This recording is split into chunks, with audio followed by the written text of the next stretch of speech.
you don't mind, like, what Yeah. was your mindset? Obviously, you said you wanted to join the military to, blow stuff up, shoot guns, and do. So you didn't probably mind going overseas. Obviously, you were in school during 9/11, but what was the mindset and what was like the tempo and everything like once you guys got overseas, for the first time? Yeah.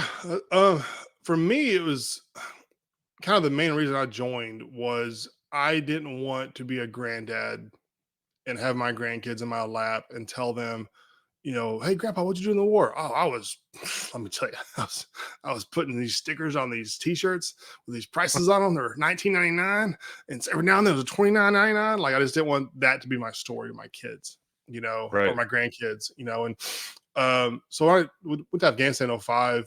Our job was to secure voting places for the first ever elections, and not really like going to the woods and the mountains and stuff to fight the Taliban, even though we accidentally crossed into Pakistan because GPSs and the border there's not recognized by anything. There's no Right. border. It's just a mountain. You're like, Imaginary Pakistan? line. Afghanistan. Yeah. Like GPS, like, let's stay on this side and not start an international issue. It was crazy. We logged a lot of miles, drove a lot.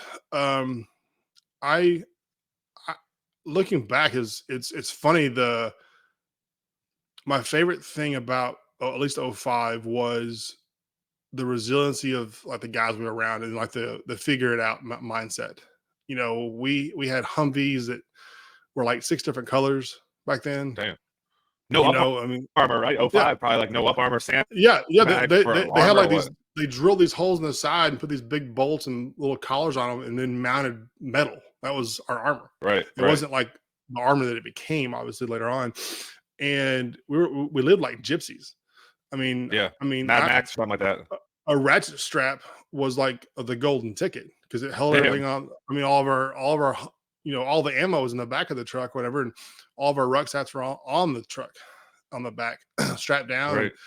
And so we lived, out in the boonies, the Logar province, a little village called Puli Olam. And it was way out there.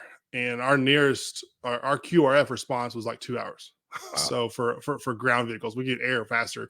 But it was just a great group of guys to be around. And we were all like understood, like if any of us drop the ball, we're dead.